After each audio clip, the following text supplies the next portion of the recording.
Llamo vuestra atención a Hebreos capítulo 5 y versículo 7. Leamos ese texto, por favor. El escritor de la carta a los Hebreos habla de una persona, le llama Cristo. Segundo, habla de un tiempo en que Cristo estaba viviendo entre los hombres, y Cristo en los días de su carne. En tercer lugar, nos habla de una experiencia, cita una experiencia de Cristo. En ese tiempo, en los días de su carne, oró a Dios con gran clamor y lágrimas. La oración se dirigía a alguien que tenía capacidad para librarle de la muerte. Y la afirmación final es también sorprendente. Y fue oído. ¿Por qué? A causa de su temor reverente. No tiene desperdicio el versículo, ¿verdad? Es de una precisión fantástica. Claro, es inspirado por Dios, de una precisión formidable, pero al mismo tiempo de una sencillez pasmosa. Está perfectamente definido qué es lo que el autor de la carta a los Hebreos tenía en mente. No hay duda alguna que el cumplimiento de esa experiencia en relación con Cristo solo pudo producirse en un tiempo y en un lugar, que es Getsemaní. Ahí tenemos la dimensión de la experiencia de Cristo en el huerto de Getsemaní. Getsemaní es grande por muchos motivos. En primer lugar, Getsemaní es grande por la grandeza de la persona que agoniza en Getsemaní. Nos dice el escritor de la carta a los Hebreos que Cristo, esa palabra, el ungido de Dios, el enviado de Dios, el Salvador del mundo, el Cristo de Dios. Hemos estado considerando la grandeza de la persona divino-humana de Jesucristo. De manera que quien entra en el huerto de Getsemaní es alguien que está en igualdad con el Padre, en el seno de la deidad. Y aquel verbo fue hecho carne y habitó entre nosotros. En el principio era el verbo, y el verbo era con Dios, y el verbo era Dios. Por tanto, quien entra en Getsemaní es Dios manifestado en carne. Además de esto, quien entra en Getsemaní, al que entra en Getsemaní, se le llama Dios en muchos lugares de la Biblia. Recordáis que ayer mencionaba aquel texto de Romanos capítulo 9, versículo 5, en el cual Pablo dice categóricamente, el cual es Dios bendito sobre todas las cosas. Además de esto, el apóstol Pablo en la carta a los Colosenses nos dice que toda la creación obedece a un propósito suyo, y que la creación total fue hecha en Él, por Él y para Él. De manera que quien entra en Getsemaní es el admirable Emmanuel, Dios con nosotros. La grandeza de la persona no tiene lugar a duda, ¿verdad? Es incuestionablemente grande porque es Dios. En segundo lugar, quien agoniza en Getsemaní es también un hombre. La Biblia enfatiza tanto la deidad como la humanidad de Jesucristo. Es notable ver que en el prólogo del Evangelio de Juan el equilibrio es perfecto. Quien es Dios creador es también hombre perfecto. Aquel verbo fue hecho carne y habitó entre nosotros. La mejor evidencia, o una de las evidencias de su humanidad, es el alma humana de Jesús, la parte íntima de la intimidad del ser humano de Jesucristo. Cuando Cristo entra en Getsemaní, rodeado, acompañado de los discípulos, cuando deja a un grupo de ellos en un lugar del huerto e introduce más próximamente a él a otros tres, el Señor le dice a los discípulos, mi alma está muy triste hasta la muerte. La necesidad humana es psicológica del hombre, Jesús de Nazaret, necesita el apoyo y la compañía de sus amigos. Cuando una persona está en un momento de crisis, de dificultad, de debilidad, de lo que sea, automáticamente busca la compañía de otros, que le ayuden, que le consuelen. Es la misma experiencia, por ejemplo, de Job. Job está rodeado de problemas, de angustia. ¿Quiénes vienen a consolar a Job? Sus amigos. Aunque no lo hayan hecho bien, vinieron a consolarlo. No hay nadie que no necesite un amigo. Y dice la Escritura que hay a veces amigos más próximos que los mismos hermanos.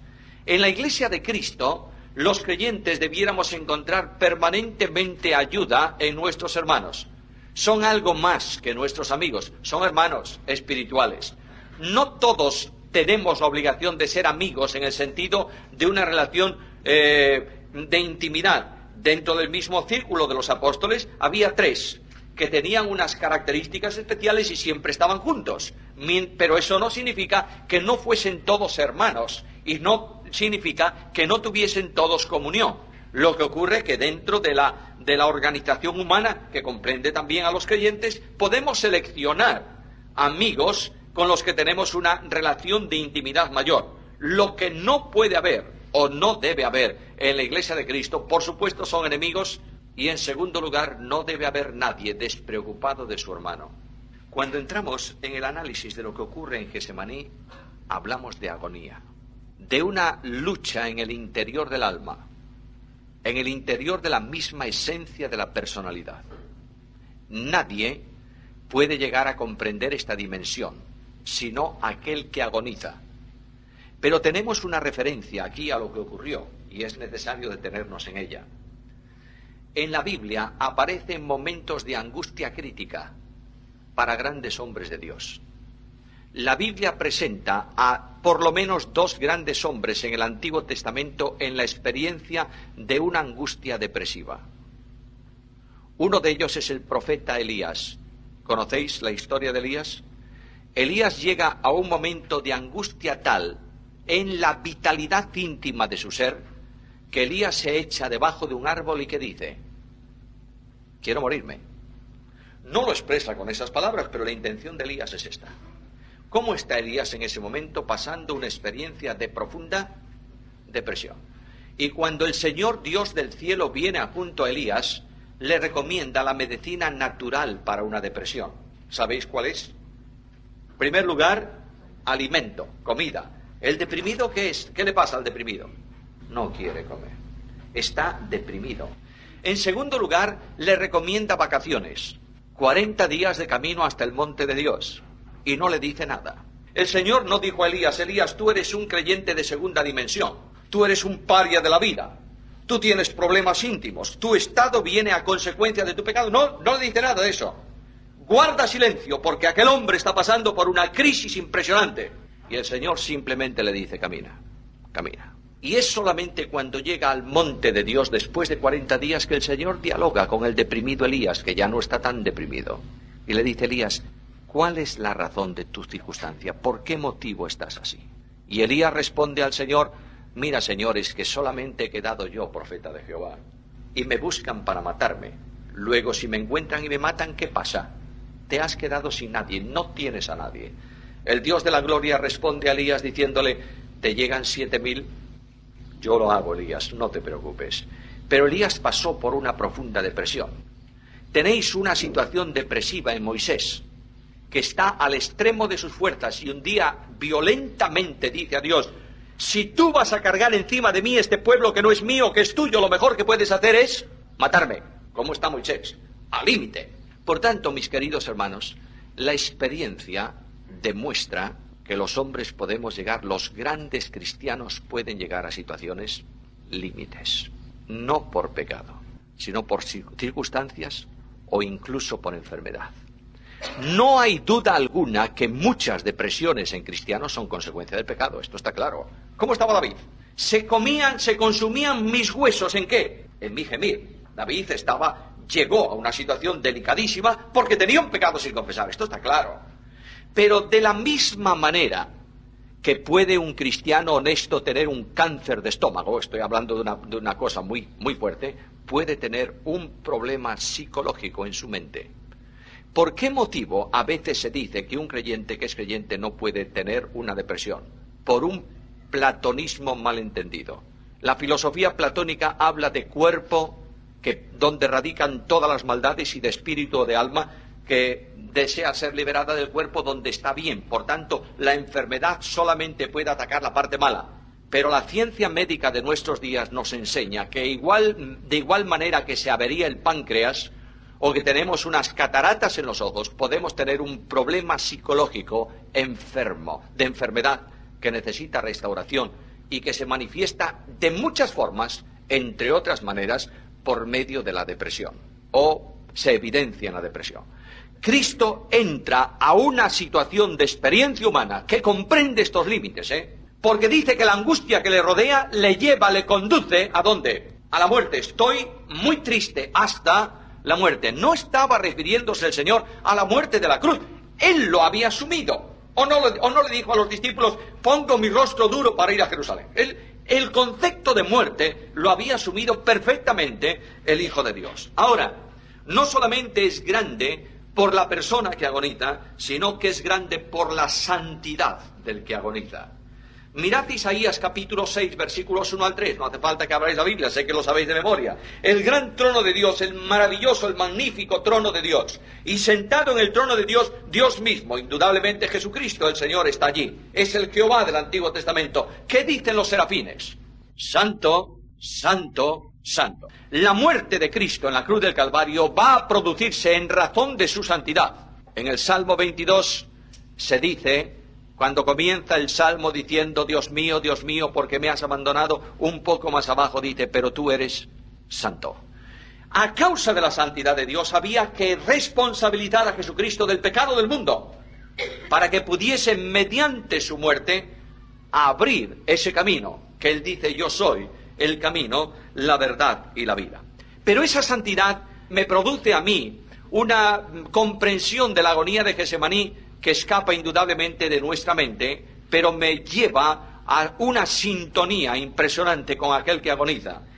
Porque Jesús no solamente no tuvo pecado, Jesús no podía pecar. No hizo él maldad, ni hubo engaño en su boca. Es más, cuando se enfrentó a los fariseos le dijo un día, a ver, ¿quién de vosotros me redarguye? No dijo quién me acusa, de pecado le acusó todo el mundo. A Cristo le llamaron demonio y le dijeron que tenía un pacto con Belcebú, ¿o no? Muy bien, acusaciones, todas las que quieras. Mira, el deporte de la acusación es propio del hombre. Pero Cristo dice, ¿quién de vosotros me redarguye? Me hace sentir pecado. ¿Quién? Nadie, porque nunca hizo maldad, ni hubo engaño en su boca. Ahora, la angustia de Getsemaní tiene que ver con el pecado del hombre. En Isaías 53 dice, mas Jehová cargó en él el pecado de todos nosotros. Cuando el Hijo de Dios accede a la cruz, cuando es clavado en el madero, cuando es levantado entre el cielo y la tierra, ya Dios había cargado sobre él el pecado del mundo. A veces se pregunta, ¿cuándo recibió Cristo la deuda del pecado? ¿Cuándo se le exigió al Señor la responsabilidad penal por el pecado del mundo? ¿Cuándo? ¿En qué momento de la cruz? Antes de subir a la cruz. ¿Quién lo dice? Lo dice Pedro. Mirad primera carta de Pedro, capítulo 2, versículo 24. El cual llevó a sí mismo nuestros pecados sobre el madero. Luego, cuando el Hijo de Dios sube al madero de la cruz, es el reo que Dios ha establecido para el pecado del mundo.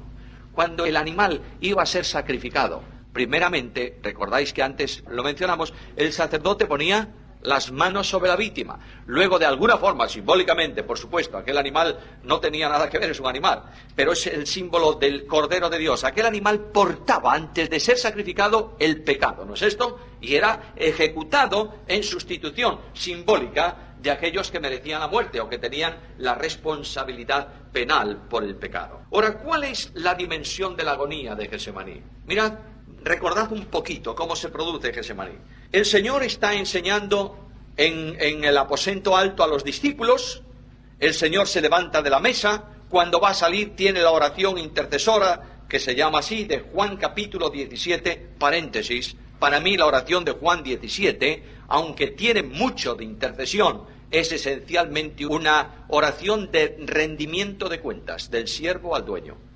Cuando Cristo comienza la oración, ¿qué dice? Padre, he acabado la obra que me diste que hiciera. Mira, observa. Lo que tú me pediste está hecho.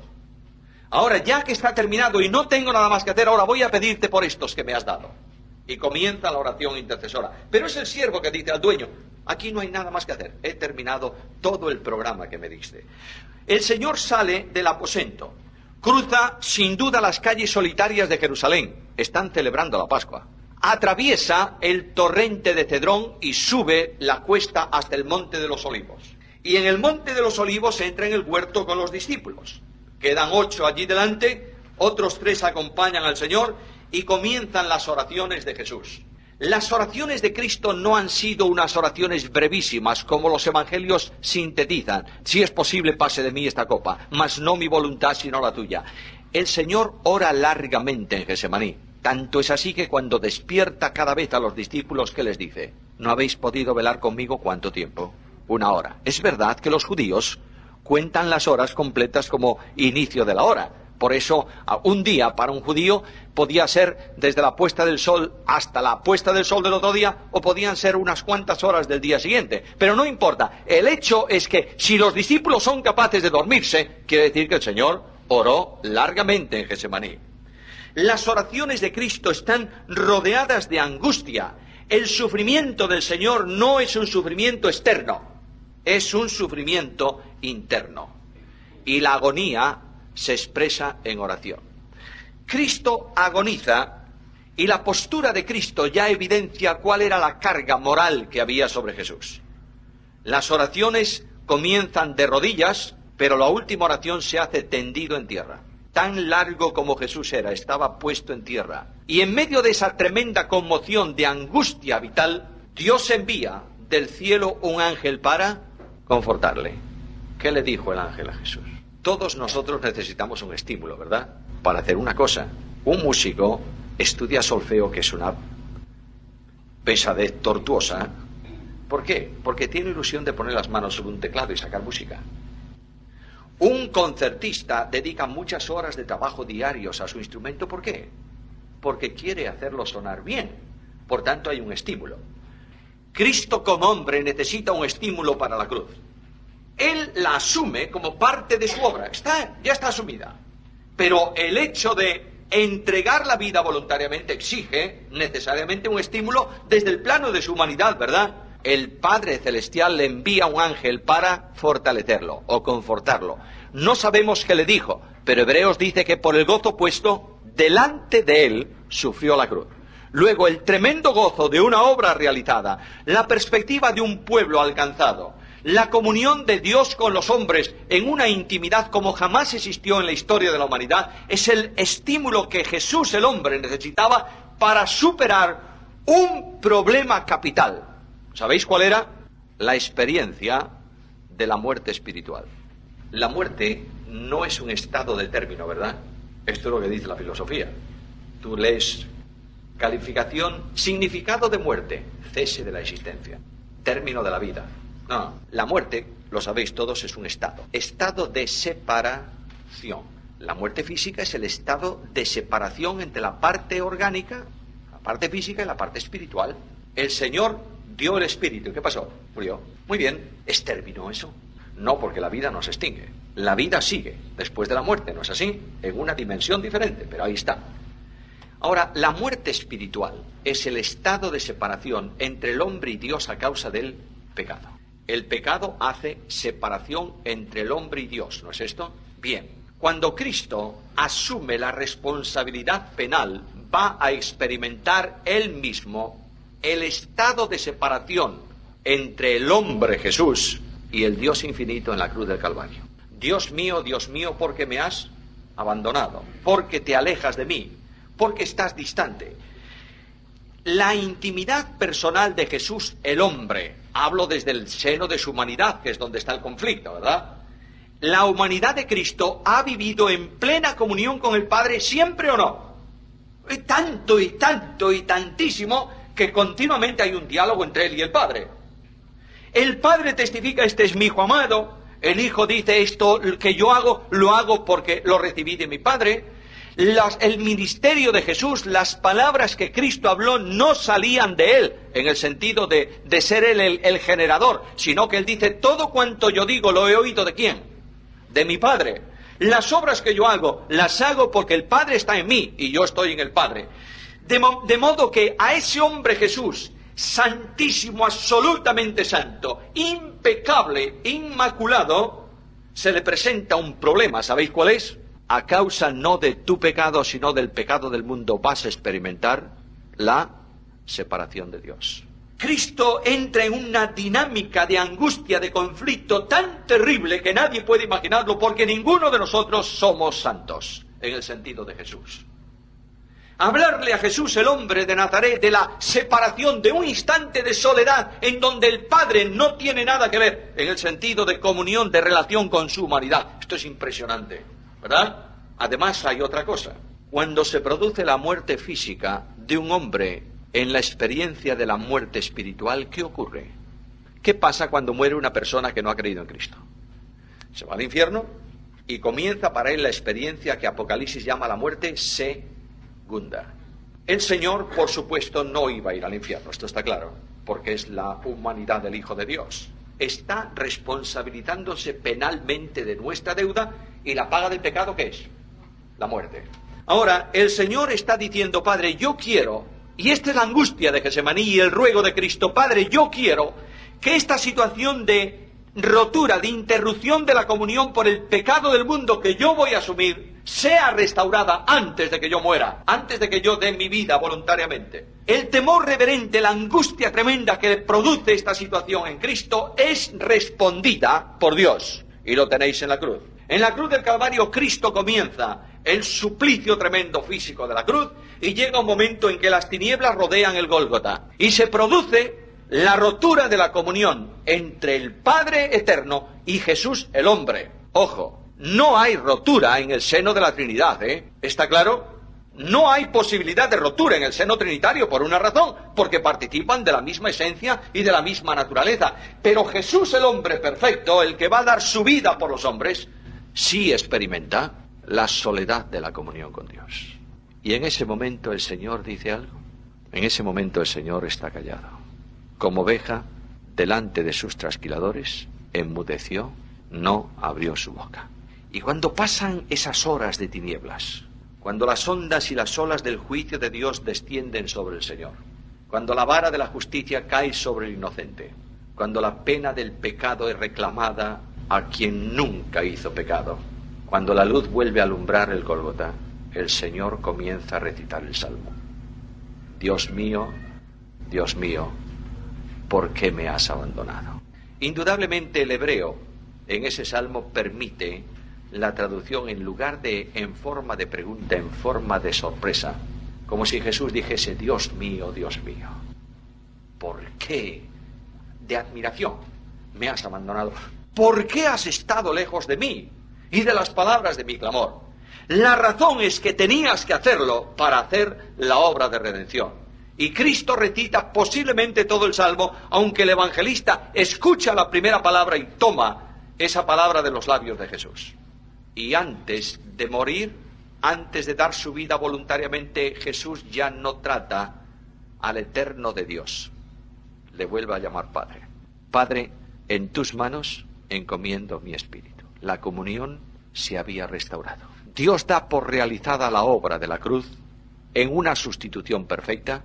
Solo queda la vida que va a entregar su Hijo voluntariamente, y antes de la muerte del Señor, la comunión con Dios queda restaurada para el hombre Jesús que entrega su vida, de manera que el Señor fue oído por su temor reverente. Ahora, ¿Cristo es modelo para la vida del cristiano o no? ¿Nosotros vamos a seguir una reproducción idéntica a la del Señor o no? Sí, el proceso nuestro es ser hechos semejantes a Cristo. Mirad el proceso. Primeramente, hay la experiencia de la separación con Dios, experiencia de la muerte espiritual. Segundo, la restauración de la comunión, ya ha sido restaurada, ya vuelve a haber la relación de siempre. Luego está la muerte física del Señor, en tus manos encomiendo mi espíritu. Y luego se produce la resurrección física, digamos así, del Señor. El cuerpo ya no está en el sepulcro. Esta es nuestra experiencia de vida, ¿o no? Segundo punto es restauración. Cuando el Señor, después de las horas de tinieblas, vuelve a relacionarse con el Padre sin la interrupción. Ahora, el proceso de salvación es este. Nosotros estamos muertos en delitos y pecados, ¿no es esto? Cuando creemos en Cristo, Dios nos junta con Cristo, resucitados juntamente con Él. Tenemos una restauración de la comunión. Luego, ¿qué va a pasar? Si el Señor no viene antes, vamos a morir físicamente y después vamos a resucitar, para que en todo seamos hechos conforme a su imagen. Ahora, Getsemaní es un lugar de soledad, ¿sabéis? En la cruz el Señor entra en sufrimiento físico, entra en experiencia de relación con Dios, pero en el huerto de Getsemaní Jesús está absolutamente solo, porque los discípulos, ¿cómo están? Durmiendo. De modo que Él se enfrenta al problema profundo de su humanidad en una soledad absoluta. Conozco testimonios de personas que en medio de profundas crisis personales estuvieron solos. Lamentablemente esto es muy típico entre nosotros, ¿sabéis? Cuando un creyente está pasando por un conflicto profundo, no siempre tiene la ayuda de sus hermanos. No siempre los pastores de la iglesia están cerca de él. Se encuentra como una oveja enferma y abandonada. Yo quiero alentarte si estás pasando por una experiencia semejante. Estás siendo conformado a la imagen de Jesús. Cristo estuvo solo. Y en medio de ese tremendo conflicto, la oración concluye con un canto de triunfo de Jesús, ¿o no? Vamos, vámonos de aquí. Ahora ya podéis dormir y descansar. El asunto está resuelto. Y aquellos pobres cansados de sueño, tensos por las palabras, van a acompañar un poquito de tiempo más a Jesús. Algunos van a estar dentro del patio de la casa donde se está juzgando al Señor, ¿verdad? Algunos, un grupo pequeño, va a estar cerca de la cruz. Un evangelista dice que estaban cerca de la cruz y el otro dice que estaban lejos. ¿En qué quedamos? ¿Estaban cerca o estaban lejos? A ver, otro paréntesis.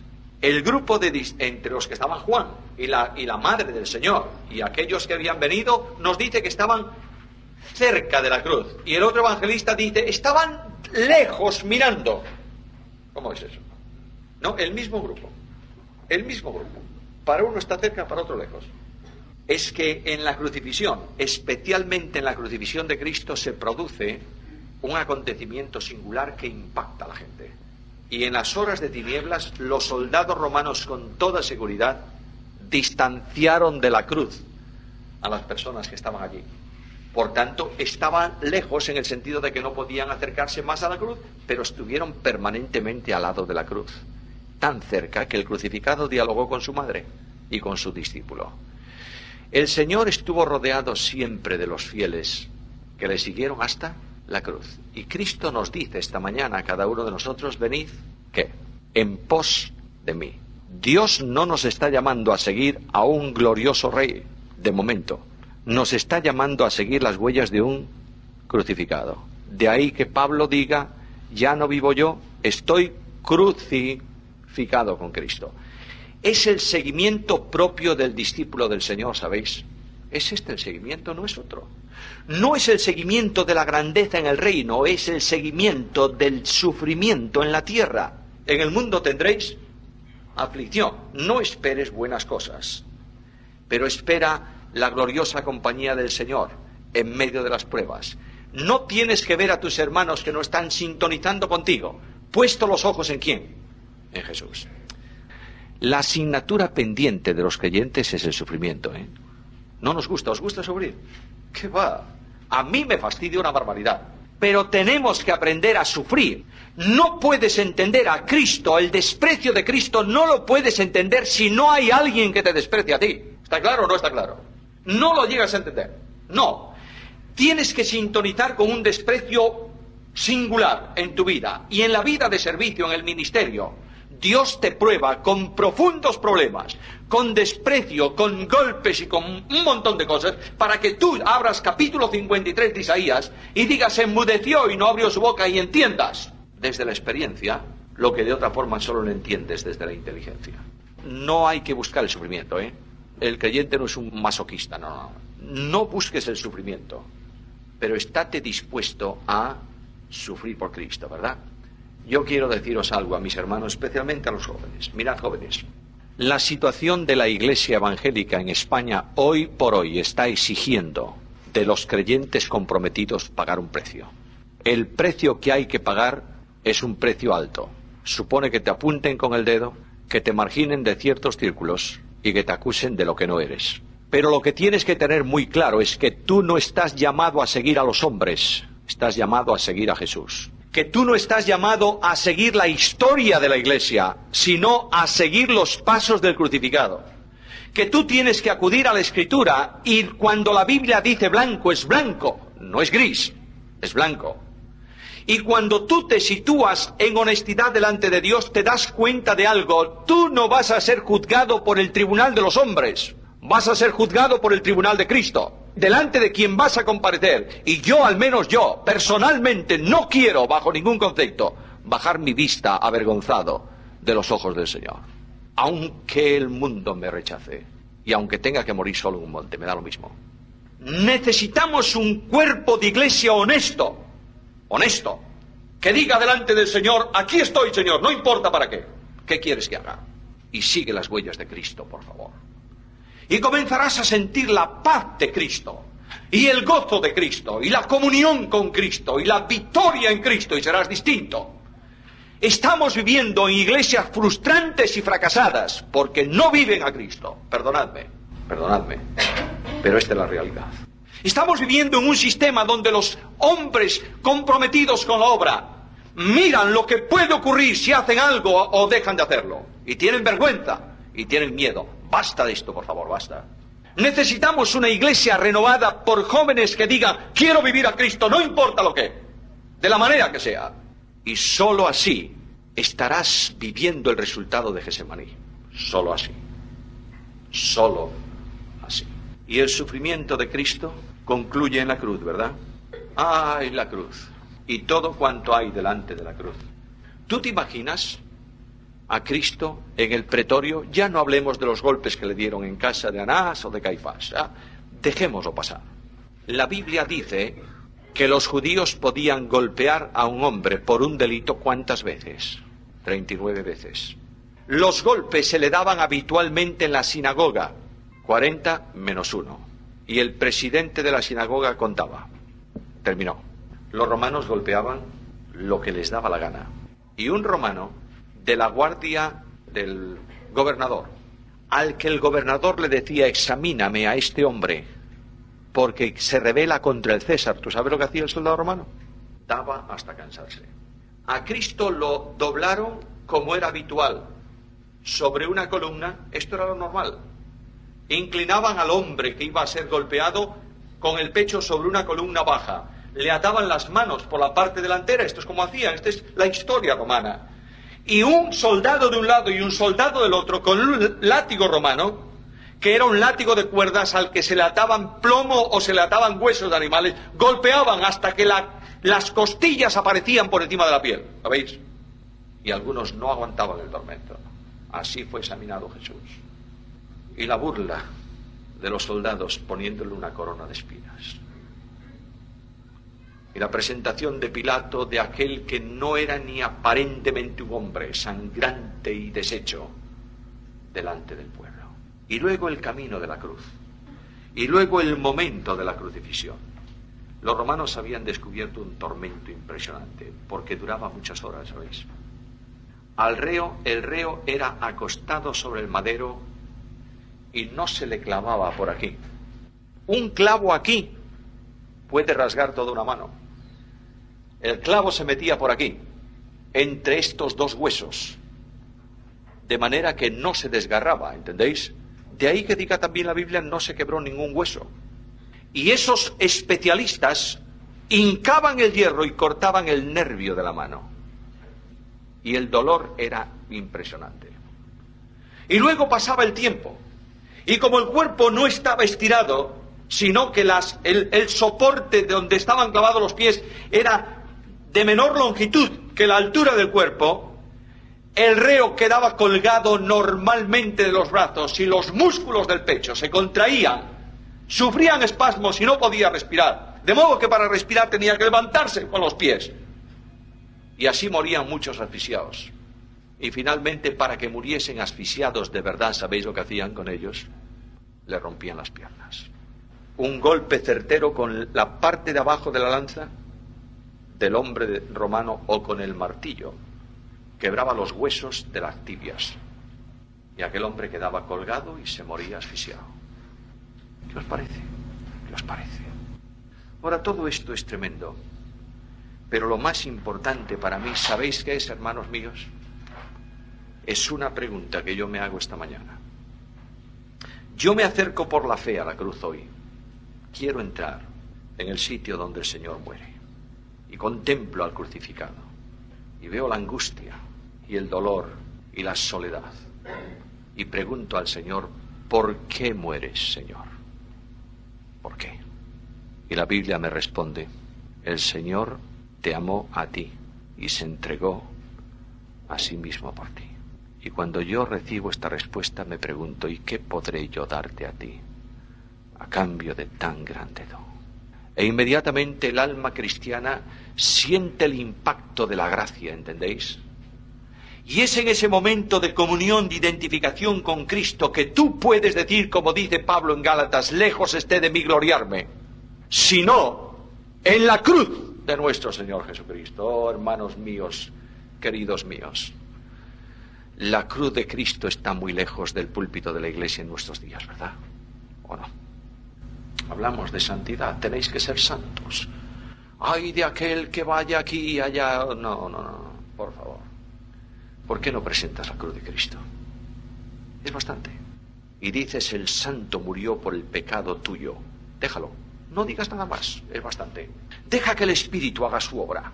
Deja que el grande, que se cree grande y que es el perfecto en doctrina y el grande de los grandes en la iglesia, el sumo, el dechado, el admirable, déjalo que se enfrente con la cruz y tenga que decir, mi gloria solo es la cruz de Cristo. Déjalo, por favor. Oh, hermanos queridos, es necesario retomar la cruz y ponerla en el púlpito de la iglesia, si no, no tenemos razón de vida. El Señor me amó a mí. De ahí que Pablo diga, cuando pide consagración, hermanos, os ruego por las misericordias de Dios. ¿Hay algo que puedes negar a Cristo esta mañana? ¿Tú? ¿Hay algo? ¿Eres capaz de decirle a Cristo por algo no, cuando Él dio todo por ti? Si lo haces, eres un ingrato y no has captado el amor de Jesús. Nada más impresionante que el amor de Cristo. Hace tiempo leía una hoja del diario de un hombre fundador de la obra misionera en Galicia, un hombre que fundó la iglesia en Marín. Tiene un montón de himnos en nuestro himnario, Enrique Turral. Este hombre escribía una carta que copió en su diario a Inglaterra, al Fondo Misionero Inglés, sobre la obra que él estaba haciendo, y dice literalmente esto. Me impactó tanto que la recuerdo de memoria. Dice, los creyentes de la iglesia son gente humilde, algunos marineros, otros labradores, que lloran cuando se habla de la cruz. El pueblo de Dios ha dejado de llorar y ha sustituido las lágrimas por las quejas. Vamos en un camino equivocado. Es necesario retomar el contenido de la cruz. Sentir la emoción esta mañana. Es bueno, la emoción sana, de enfrentarse con los ojos del crucificado. No después, en la misma cruz. La palabra redención es una palabra, nosotros no tenemos más que un verbo, redimir. Comprar pudiera ser, pero la palabra, el texto griego tiene 4 verbos para hablar de redención. El primer verbo que se traduce como redimir es el verbo agorazo. Agorazo es un verbo, agora era, ¿qué era? La plaza pública, el mercado. Tú ibas a comprar y comprabas un objeto en el mercado, habías hecho un acto de agorazo, de comprar, de pagar un precio por algo. Aquí este verbo implica solamente el hecho de pagar un precio. Yo quiero comprar algo, ¿cuánto vale? Tanto, pago el precio. El segundo verbo es el mismo, pero con la preposición ec o ex. Ex, agorazo. Cada vez que encontréis esa preposición, bien así, porque vaya unida al verbo bien separada, que entonces la encontraréis como ec. Esa preposición siempre significa sacar algo. De manera que al verbo pagar se le añade un sacar. Es pagar y sacar. Por ejemplo, tú ibas al mercado. Había un esclavo. Decías, ¿cuánto vale? 100 denarios. Pagabas. El esclavo estaba todavía allí. De momento solamente era este verbo, agorazo. Pagaste. Segundo, tomabas al esclavo y te lo llevabas contigo. Ex, agorazo. Lo sacas del ágora, ya no está a la venta. El Señor pagó y nos sacó, ¿no es esto? Pablo escribiendo a los colosenses, el cual nos libró del poder de la potestad de las tinieblas y nos ha trasladado al reino de su amado Hijo. El tercero es un verbo que no tiene nada que ver con este verbo, sino que es el verbo lutro o litro. Este verbo lutro o litro, me da lo mismo, pronunciad el griego paréntesis. Nadie sabe cómo se pronuncia el griego koiné, nadie. Se sabe cómo se pronuncia el clásico, el koiné no. De modo que cuando yo oigo a veces a una persona que pierde 3 minutos y medio diciendo si es dulo o doulos, me produce una cierta acidez de estómago. Que tradicionalmente se aceptó una forma y que la U se pronuncia como Y, está bien, hombre, ¿cómo está? Lo que yo quiero saber es que este verbo significa sacar y cortar. De manera que lo que hace el que compre el esclavo lo saca del mercado. Primero paga agorazo, segundo lo saca ex agorazo y luego le corta las cadenas y lo deja en libertad. Aquí tenéis todo el concepto de redención. En primer lugar, el Hijo de Dios desciende del cielo para pagar un precio. Fuimos rescatados de nuestra vana manera de vivir, no con cosas corruptibles, y para hablar de cosas corruptibles habla de cosas incorruptibles. Oro o plata. Lo único que afecta al oro, que descompone el oro, es el agua regia, el ácido, ese tipo de ácido. El mercurio lo hace blanco, pero sigue siendo oro. Tú dejas un anillo de oro dentro de un pilón de agua, 45 años y medio, y a última hora estará un poco negro por fuera, pero sigue siendo oro. No se oxida. Dice, eso es incorruptible. Dios pagó el precio nuestro con un dinero incorruptible, la sangre de Cristo. Bueno, ya pagó. Ahora el Señor me saca de donde estoy y me hace suyo, porque para ser salvo tengo que salir del poder de las tinieblas y ser trasladado ¿a dónde? Al reino de su amado Hijo, y estoy en Cristo Jesús. Y finalmente, Cristo me da ¿qué? Libertad. Somos libres en Cristo. Cuando hablamos de libertad estamos hablando de la esencia de vida cristiana, Dios vino en Cristo para hacernos ¿qué? Libres. ¿Está claro o no está claro? Luego, si nos hace libres, ¿qué significa? ¿Que éramos esclavos? ¿Está claro? Nadie hace libre a nadie si no está en una situación de esclavitud. Cuando Dios creó al hombre, ¿lo creó libre o no? ¿Sin condicionantes? Sin condicionantes. Lo hizo tan libre que el hombre podía hacer lo que quería y escoger sin condiciones en una escala de valores. ¿No es así? Bien. De manera que el hombre voluntariamente escogió desobedecer a Dios.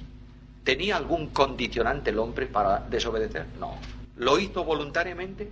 Sí, en el ejercicio de algo que se llama libertad absoluta. Es decir, Dios le había dicho, no comas de ese árbol. Él pudo comer o no. Decidió comer, pero lo hizo en plena libertad.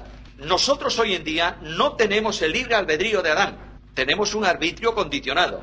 Porque la Biblia dice que a consecuencia del pecado el corazón del hombre es continuamente al mal. Luego nosotros, el mismo Pablo dice, encuentro dentro de mí que hay algo que me lleva a hacer lo que no quiero. Ese condicionante nuestro hoy no lo tenía Adán. Adán era libre, porque era absolutamente santo, no tenía pecado. En el momento en que Eva, es igual, en el momento de la tentación, en el momento en que el hombre sucumbe al tentador, lo hace escogiendo una falsa libertad. El tentador viene al hombre y le dice, ¿tú eres libre? ¿Qué va? Si fueses libre, podrías comer de eso. Dios no te ha hecho libre, te ha condicionado. ¿Tú quieres ser libre? Ser libre significa conocer lo que Dios conoce, el bien y el mal. ¿Tú quieres ser libre? Y el hombre dijo, quiero ser libre. Y comenzó a andar en un camino de libertad. Es como cuando, ¿sabéis cómo se cazan algunos monos en la selva? Se pone un coco, ¿sabéis lo que es un coco? Un coco seco. Lo llenan, le hacen un agujero, es pequeño arriba, lo atan, lo llenan de semillas o de fruta que le gusta al mono. Y el tonto del mono viene y mete la mano dentro del coco, agarra las semillas y cuando quiere sacar la mano, como la tiene llena de semillas, ¿qué pasa? No sale. Y allí gruñe el tipo tirando el coco y lo que tenías era que dejar las semillas y sacar la mano. Bueno, pues ya está. Eso en el Ecuador es como cazan algunos monos. Bueno, muy bien. Ahí tenemos, el hombre dio el primer paso en un camino de libertad y cayó inmediatamente ¿en qué? En la esclavitud, de cadenas espirituales. La primera cadena que ató al hombre a esclavitud es la cadena del yo. Hasta entonces, Adán nunca dijo yo. Mirad lo que dice Eva al tentador. El Señor nos ha dicho, no comáis. Luego, ¿quién está? ¿Quién está primero en la vida de Eva? ¿Yo o tú? El tú de Dios, ¿no es así? Esta cadena de esclavitud forma parte de ti mismo. No puedes romperla tú, no puedes. No puedes, déjate tontadas. Tú no puedes luchar contra ti. Sería la autoaniquilación. Tú no puedes, ¿verdad que no? No. Segunda cadena que cayó sobre el hombre, la cadena de la carne. La carne es el sistema espiritual de oposición a Dios. que condicionan tu ética. Las obras de la carne son tal. ¿No es esto? Bien. ¿Tú puedes luchar contra esto? ¿Qué va, hombre? Si es tu naturaleza. Mira, cuando tú vas a visitar una oficina en España, ahora ya está prohibido fumar en las oficinas públicas, ¿verdad? Bueno, menos mal. Pero tú ibas a visitar una oficina pública a veces. Y resulta que era una oficina chiquita y fumaba todo el personal de allí, más todos los que estaban en la cola esperando ser atendidos. De modo que tú entrabas allí y a los 3 minutos de estar ya dentro te faltaba el oxígeno y se te ponían los ojos colorados. ¿Por qué motivo no resuelves el problema cuando estás en una situación? ¿Cómo puedes resolver tú el problema del humo dentro de un local lleno de humo? No respirando. ¡Qué sencillo! No te preocupes, hombre. Tú tienes problema con el humo, deja de respirar. Y tú dices... ¿Y aguantas 1 minuto? Bueno, ya es aguantar. Claro. Pero no sabes que te hace daño, deja de respirar. ¿Pero cómo voy a dejar de respirar? Si es mi naturaleza, ¿verdad? Es mi naturaleza. No puedes hacer nada. Es tu naturaleza. Puede ser que no cometas adulterio, ¿verdad? Pero ¿cuántas veces has visto a la mujer del prójimo? O el marido de la prójima. ¿Cuánto? Y no me diga nadie historias, ¿eh? No me digan historias. Y no me diga nadie que un hombre muy espiritual es aquel que va por la calle y no ve pasar un monumento a su lado. Eso es una estupidez. Tú eres así porque eres tú, ¿no es así? Bien. ¿Puedes luchar contra esto tú? ¿Qué va? ¿Eres esclavo? Esclavo, con 2 cadenas. Tercera cadena, el mundo.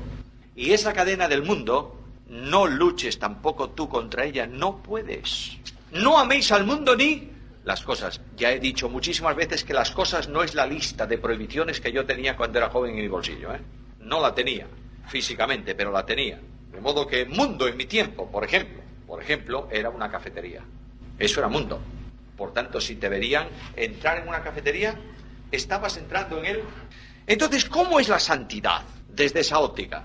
Pues no comas, no toques, no gustes, no uses Colosenses 2, ¿verdad? Y hacemos una lista del mundo. Y yo tenía, perdonadme, es una ilustración, yo tenía una lista de cosas del mundo. En el bolsillo derecho lo que podía, en el bolsillo izquierdo lo que no. Al revés, está lo mismo. Si eres del PSOE, cámbialo.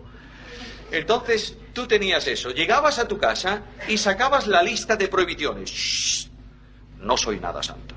Oí música del mundo, fui a una cafetería, me colé en el fútbol. Abrías la lista de cosas santas y bueno, vamos bastante bien. Al otro día, hombre, ayer hice 4, hoy hice 2, voy progresando. Pero a la semana que viene hice 16, hoy yo soy un carnal. Y andabas como un pordiosero, viviendo en la angustia de la religión, hasta que descubres que mundo no son cosas físicas. Las cosas físicas son utilizadas por el mundo, sí, pero el mundo, dice Juan, que las cosas del mundo son la concupiscencia de los ojos, la concupiscencia de la carne y la soberbia de la vida. Esas son cosas del mundo porque no proceden del Padre. ¿Está claro o no? Ahora, dentro de la concupiscencia de los ojos puede estar la televisión, ¿verdad? Pero yo puedo sentarme para ver un documental de animales en la televisión o no. Claro, pero si veo un documental de animales de 2 patas haciendo animaladas, pues claro que tengo la concupiscencia de los ojos por ahí. ¿Cómo no? De modo que tan cosa del mundo es el pobre televisor, que es electrónica pura, como es cosa espiritual cuando se pone un culto de evangelización ahí. Bueno, pues ahí está. Además, las cosas del mundo también pueden ser los instrumentos musicales, ¿o no? Música del mundo. Que yo sepa, solo existe una música. Es música un poco más ruidosa o un poco menos ruidosa. Más rítmica o menos rítmica. No hay instrumentos espirituales y instrumentos carnales, ¿eh? Hay músicos espirituales y músicos carnales. Eso sí. Cuando un músico con poco sentido común, el sentido común es siempre el menos común de todos los sentidos. Tú le pones a un músico con poco sentido común una batería, en la iglesia es mejor que te vayas. Sobre todo, no se te ocurra sentarte en el primer banco, porque cada vez que el tipo le pega al bombo, el estómago te entra y te sale. Bueno, y resulta que descubro que en el cielo hay más bien guitarras que órganos, porque los ángeles dicen arpas, más bien guitarra, de tipo guitarra, una arpa cortita. Hermanos queridos, la música no es del mundo, ¿verdad? No, la música es para alabar al Señor. Pero yo vuelvo a las cadenas. ¿Estamos sujetos por cadenas o no? ¿Puedes librarte? Y de pronto Cristo interviene. Y viene Jesús. Y Jesús dice algo. Si el Hijo os libertare, ¿seréis libres? No. añade, verdaderamente libres. Ahora, ese verbo, ese condicional, si el Hijo libertare, en el texto griego está expresado como un presente continuado, con un condicionante. Cuando el Hijo os liberta, entonces sois auténticamente libres. Viene Jesús y dice, ¿cuándo? ¿Cuándo? Os liberte, ¿no es esto? Y ahora nosotros pensamos que la libertad de Cristo es algo del pasado. Yo creí, Señor, yo he creído y cayeron mis cadenas. Cayeron mis cadenas, vi mi libertad y te seguí. Dice el himno, ¿no es esto? Bien. ¿Es verdad? Es verdad.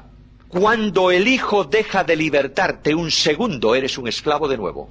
No es algo del pasado, es algo permanente.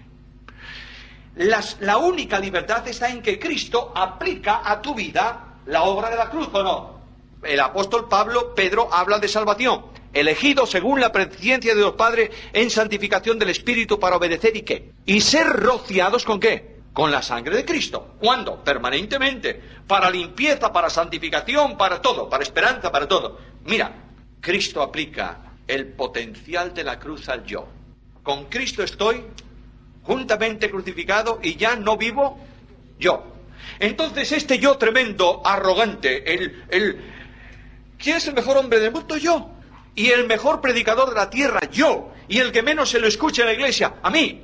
Ese yo automáticamente queda sustituido por el tú de Cristo, ¿verdad? Y entonces tú dices, ya no, ¿quién te va a ofender a ti? Si ya no estás tú. ¿Quién? Nadie.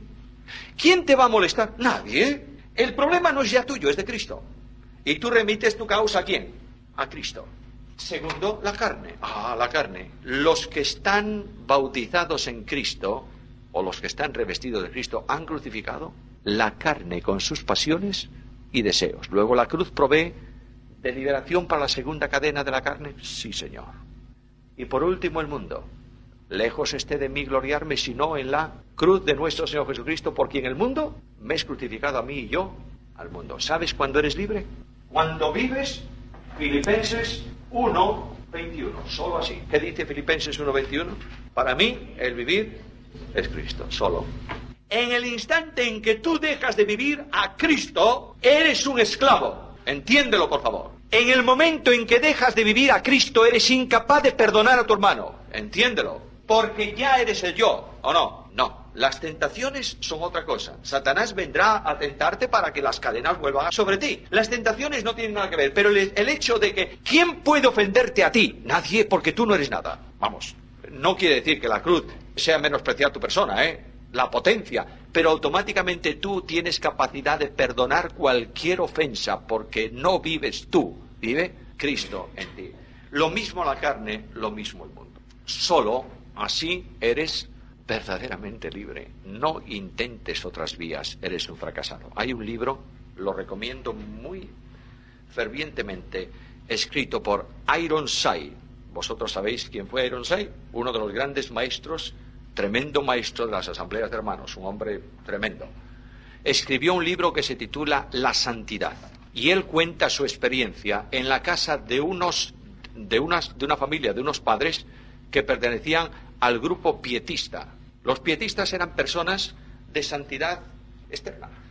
Este hombre cuenta que él no podía tocar un juguete el domingo, porque era pecado, porque era el día del Señor. Y él cuenta que en su casa tenían un órgano y un piano, y el domingo no podían tocar el piano, tenían que tocar el órgano. Y claro, el padre de este hombre, cuando hacía una trastada, le decía, yo dudo que seas cristiano, porque un cristiano no peca. Y Ironside llegó a preguntarse, yo no soy salvo. Lo dice él en el libro, es su testimonio. Hasta que un día descubre que no puedes librarte tú de nada, sino que te libra ¿quién? Cristo. Y que la vida de santificación no es tu esfuerzo desorbitado para luchar contra algo imposible. Es dejar que el Espíritu de Dios actúe en tu vida y reproduzca a Cristo, entonces eres libre. Porque Dios es el que en vosotros produce, ¿qué cosa? El querer y el hacer por su buena voluntad. Una pregunta y terminamos. ¿Cristo estaba en sintonía con su tiempo o no? ¿O era un ermitaño extraño y raro? ¿Cuántas veces iba Cristo a la sinagoga? ¿Todos los días como el fariseo? Los sábados. ¿Cristo iba a alguna fiesta social de su tiempo o no? A la boda, a la comida del publicano. ¿Cristo convertía el agua en vino? Cristo era muy extraño, muy extraño. Yo quiero vivir a ese Cristo, ¿sabes? No quiero vivir al Cristo de la historia, no me interesa. Ni al Cristo de la religión, tampoco me interesa. Ni al Cristo del dogma. Me interesa vivir al Cristo vivo, el que funciona hoy. El que está a mi lado en los momentos de soledad y el que me ayuda a caminar en el camino del seguimiento. Yo no puedo, él sí. Este es el Cristo que necesitamos, ¿entendéis? Ese maravilloso Jesús que extiende un abrazo de amor desde una cruz, para que haya siempre espacio a su lado para cualquiera. Ese admirable Señor Jesús que traza un camino estrecho para que cada uno de nosotros llevemos, ¿qué cosa? La cruz, ¿cuántas veces? Cada día, y le sigamos, ¿no es así? El camino es lo suficientemente largo para que la cruz sea del tamaño que sea, no importa cuál, lo suficientemente estrecho para que solamente tú puedas llevar tu cruz. ¿Pero quién está a tu lado en el camino? Jesús. Y en el momento en que la carga es tan grande que no puedes con ella, ¿qué dice el salmista? Deposita en el Señor tu carga. ¿Y qué hará el Señor? Te sustentará, no te quitará la carga, ¿verdad que no? Yo cuántas veces, mirad, mi experiencia a veces me río de mí mismo, perdonadme, pero es así. Yo tengo que agradecer esta mañana delante de vosotros al Señor, ¿sabéis lo que? La cantidad de veces que Dios me ha dicho no, tengo que agradecérselo. Y a veces yo le digo al Señor, Señor, quítame la carga, por favor, quítame la carga. Y el Señor sabe lo que me dice. Dice, ¿por qué te voy a quitar la carga? Voy a hacer algo mejor. Te voy a coger a ti para que puedas con la carga. Porque la carga te es necesaria para que seas hecho más semejante a Jesús. Porque las tribulaciones pasajeras producen en nosotros un cada vez más excelente y eterno peso de gloria. Y porque la tribulación produce paciencia y la paciencia esperanza, etcétera, etcétera, etcétera. ¿Sí o no? Esta es la escuela del cristianismo. Tienes que llevar las marcas de Cristo si realmente eres cristiano. Porque cristianismo es vivir a Cristo. Cristianismo no es religión, es comunión con Cristo. Y si el Hijo os liberta, seréis verdaderamente libres. ¿Tú eres libre? Yo quiero preguntaros esta mañana, y no hay respuestas. La respuesta es al Señor. Examina, por favor, tu vida hoy. Pregúntate si hay alguna cadena en estas áreas. Pregúntate. Y si hay alguna cadena, ¿sabes lo que tienes que hacer? Aferrarte a la promesa del Señor. Señor, tú dices, si el Hijo os liberta, yo quiero ser verdaderamente libre. Oh, qué ilusionante iglesia es la iglesia de la libertad en Cristo. Tremendo.